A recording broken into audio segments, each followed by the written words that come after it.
Ground control to Major Tom. Ground control to Major Tom. Take your protein pills and put your helmet on. This is Major Tom to ground control. I'm stepping through the door, and I'm floating in a most peculiar way. And the stars look very different today. For here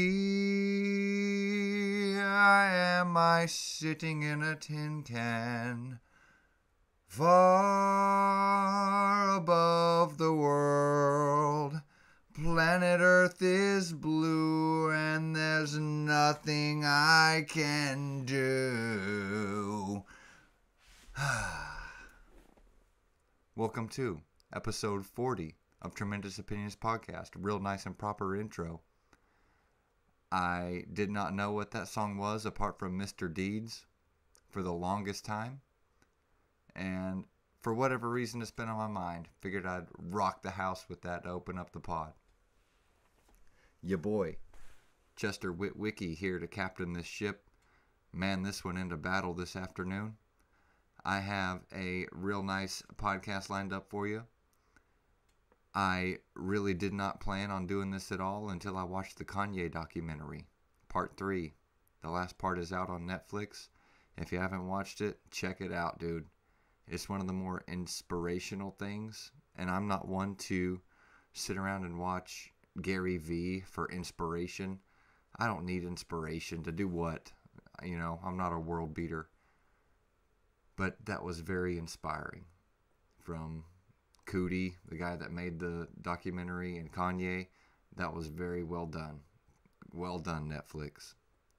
Like they're out looking for my support and opinions. But I'm just being honest with you. I would not be right here recording if it wasn't for that Kanye thing. It fired me up pretty good today. What else fired me up? About 5 or 6 days ago, I went to Barnes & Noble to look for some vinyl records, and I started to stroll through the DVD section and bumped into a Blu-ray copy of The Godfather. I like those old gangster movies, Goodfellas, The Godfather, the whole trilogy of The Godfather. I thought they were great, so I've watched them over and over growing up, and at first, I put that back on the shelf. I didn't want to get it, and I kept looking through vinyls, got what I was going to get, and was leaving. As I walked up to the front, one of the magazines at the checkout place had Vito Corleone, Marlon Brando's face on the cover, and that was just a sign. I had to go back and get that copy of The Godfather, and I did.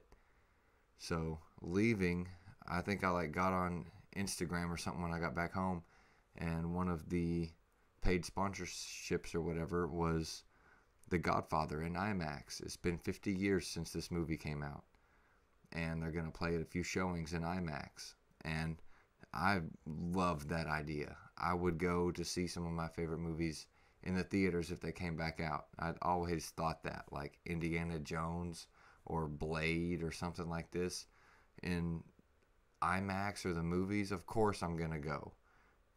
So I planned on going by myself and told some of the fam, and they ended up wanting to go. Brady showed up, which Brady hated The Godfather. And I can't really blame someone for hating The Godfather, but for me, I'll just sit there and tell you production value all day long. Production value. And look at me talking about production value. This freaking show sucks. But Francis Ford Coppola is so progressive in 1972 to put a few of these scenes in there. It opens up in the wedding scene, which the wedding scene in The Godfather, and there's no real spoilers here, I don't think. Actually, yeah, there's going to be some spoilers. If you haven't seen The Godfather, tough, dude. It's been out 50 years, like I said. So, let me see, the wedding scene. It's about 30 minutes long of the opening scene.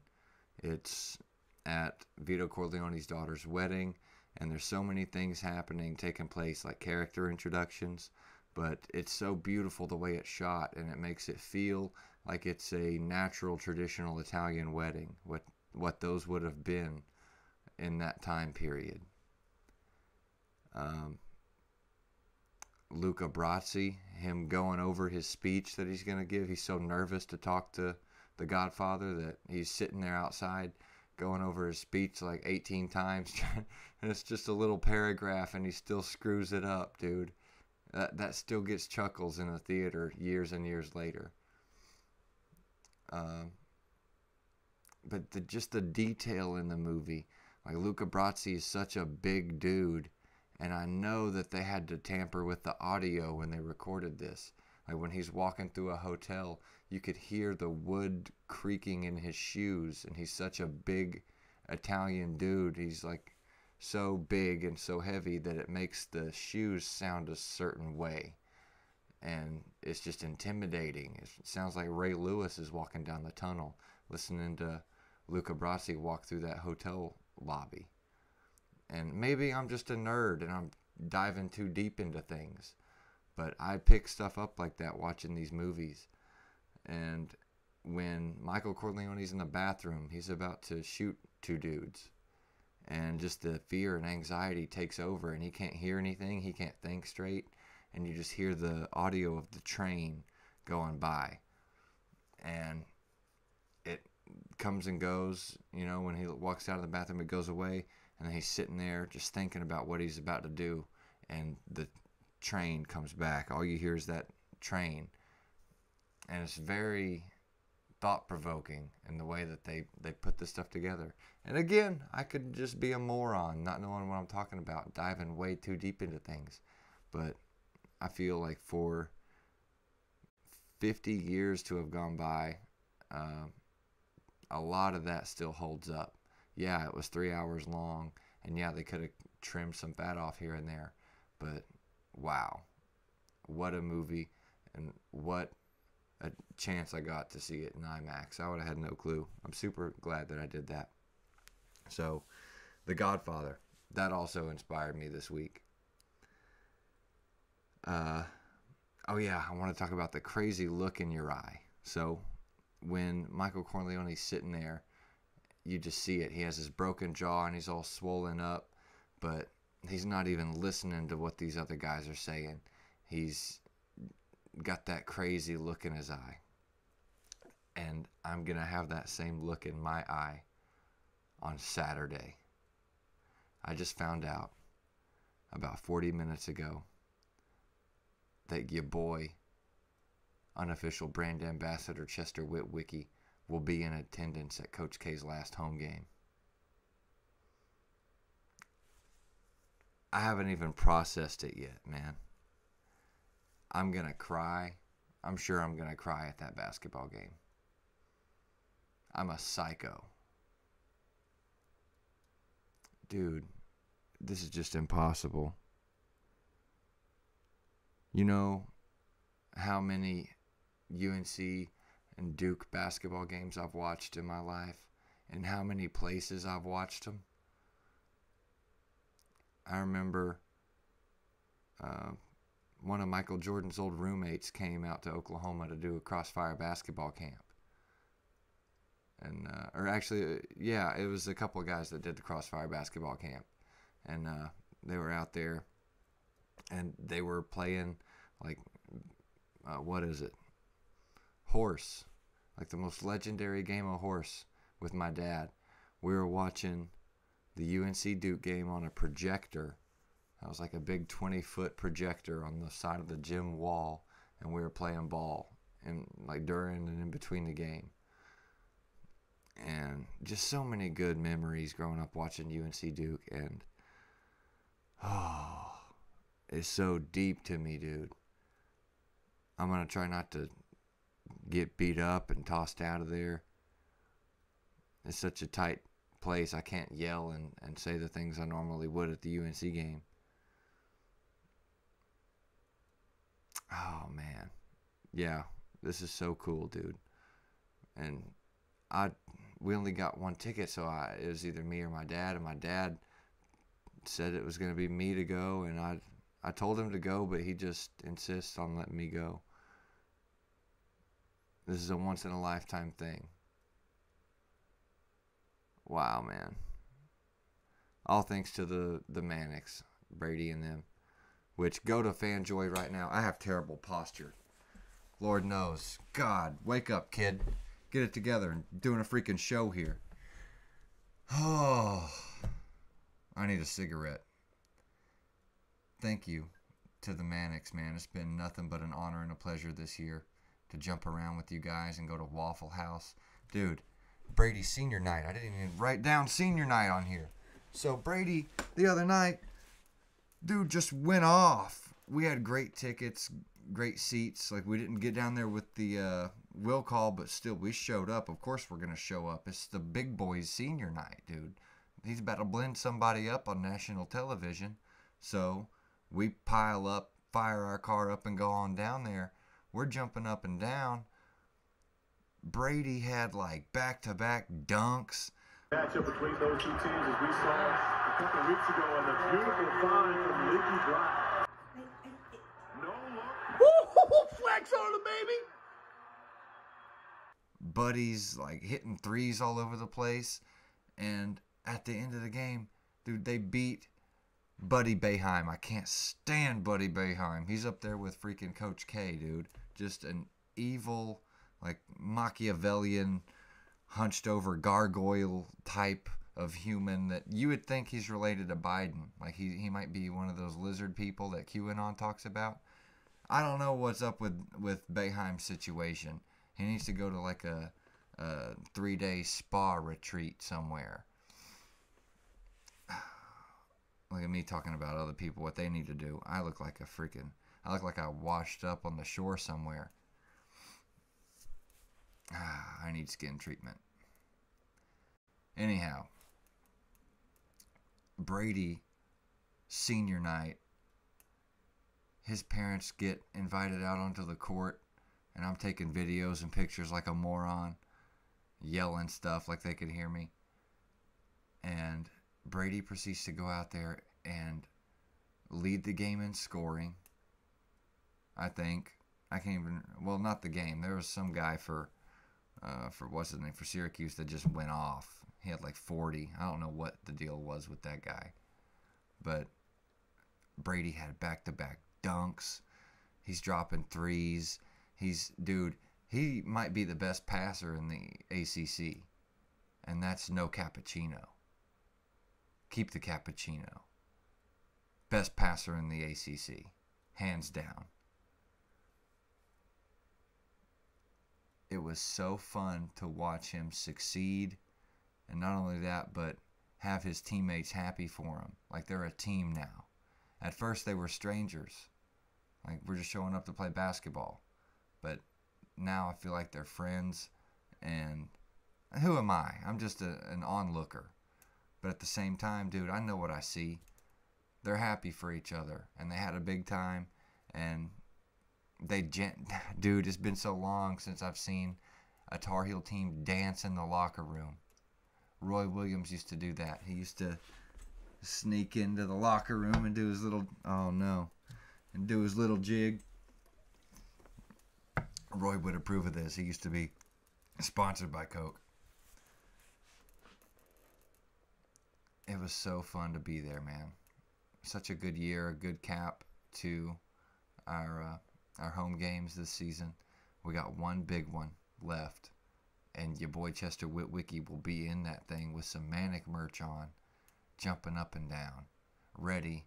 Dude, I don't know. I was about to say ready to storm the court. With this being Coach K's last home game, I may be one of the 5 Tar Heel fans in that place. I don't know. They may just beat me up. Who knows? We'll figure it out. I'll be in there with some Manic merch on, ready for whatever, baby.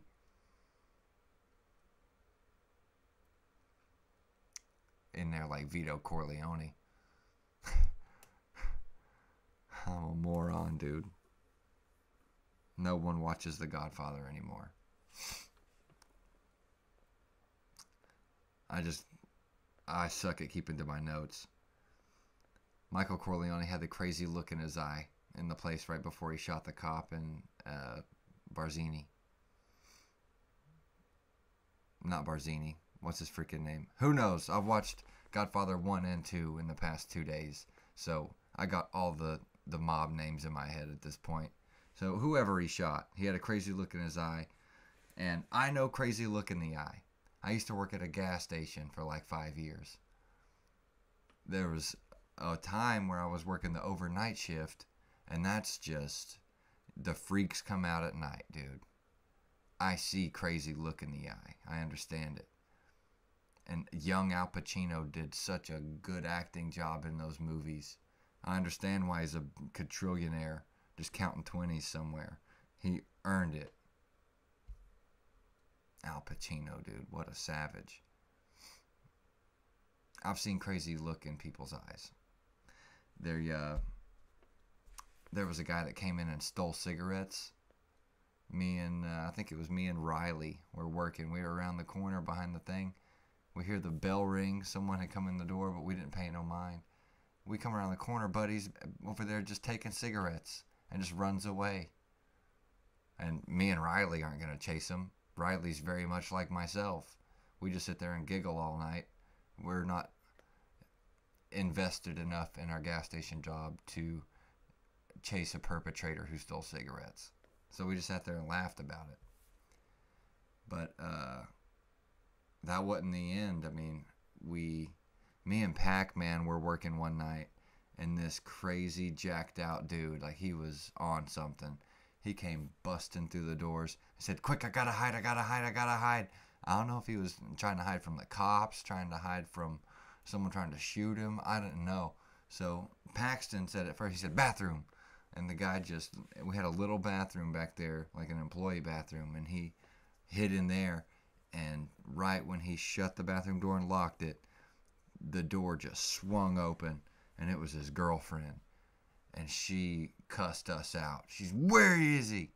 And just started laying us the business. And we played it off good. Paxton's a terrible actor, but when put on the spot, he passed it. He said, "I don't know who."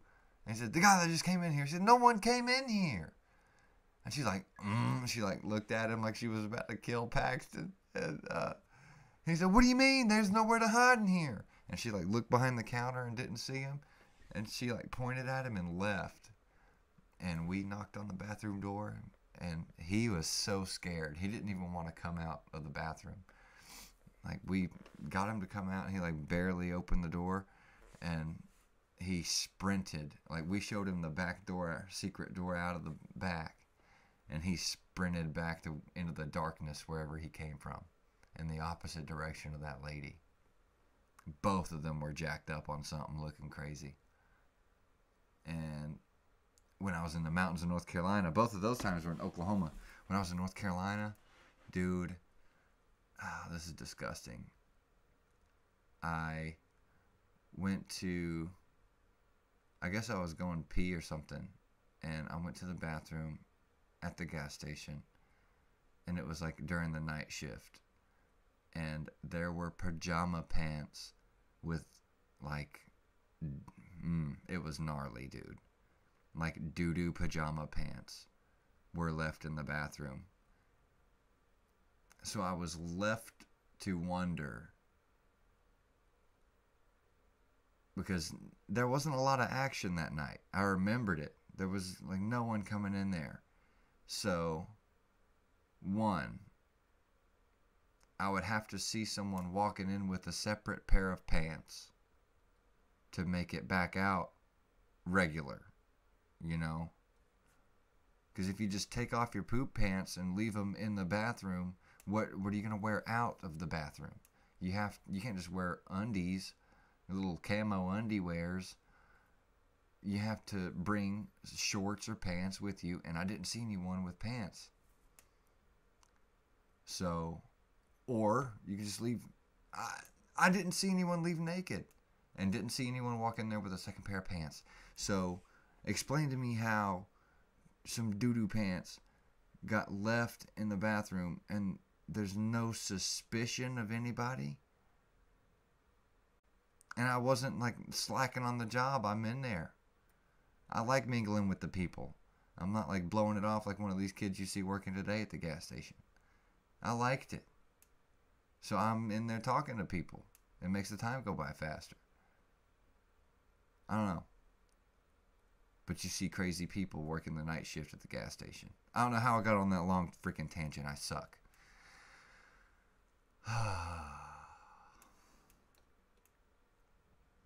Crazy look in my eye. I might leave some poopy pants at Duke Stadium. Your boy Chester Witwicky gonna leave some poopy pants at Cameron Indoor Stadium on Saturday, son. When that boy Brady Manick drops them boys off, son. He's diving on the floor. He's slamming. He's jamming. He's super scintillating. Sensational. Fellow senior Leaky Black at the final buzzer in overtime after beating Syracuse. Leaky Black met Brady Manick at half court, picked him up, and gave him a freaking hug, dude. Yeah, Brady!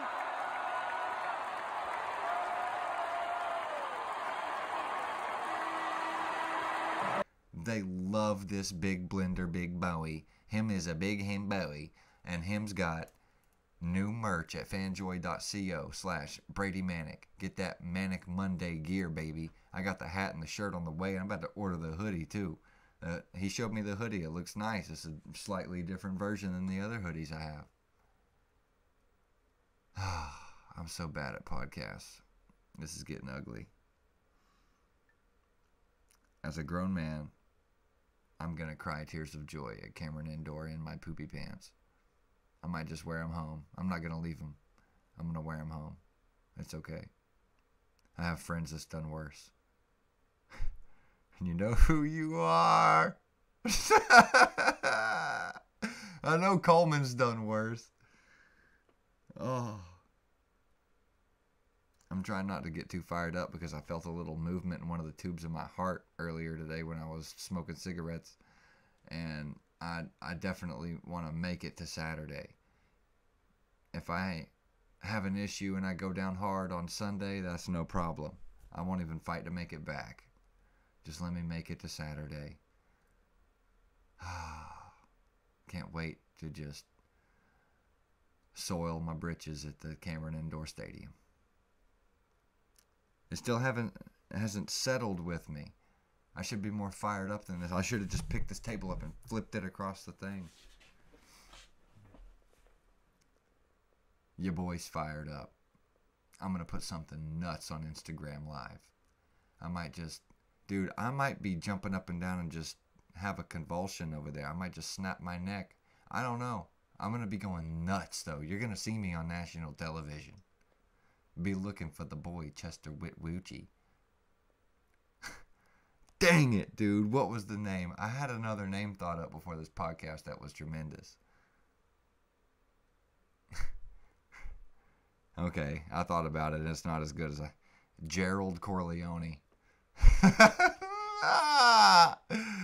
That boy Gerald Corleone gonna be in there tough on Saturday, son. With that Manic merch, ready for that action, big boy. Meet me in the parking lot, like that old boy from Wake Forest. I almost fought a 65-year-old man, an alcoholic man, at the Wake Forest game. I need to get out of here. The Podfather got some editing to do. Gerald Corleone. About to sign off here. Next week, I'll be going down to Georgia to meet up with the good old boys, watch the ACC tournament, and deliver a hot and proper podcast for my beloved listeners and viewers. The episode, I believe, I'm going to call it Boomstick Madness, after our beloved friend and podcast favorite, Koopy Boomstick. He's going to be down there, and I can't wait to see the boys. We're going to jump up and down and make something real nice for you guys. And I'm just dragging this through the mud. Let me get out of here. Podfather, episode 40. Thank you for viewing. And yeah, man, I'll see you on the gram on Saturday. You know your boy's going to be in there. Thick, son. Brady Manic. Get the merch. I love you, baby. Thank you for listening. What an ear beating.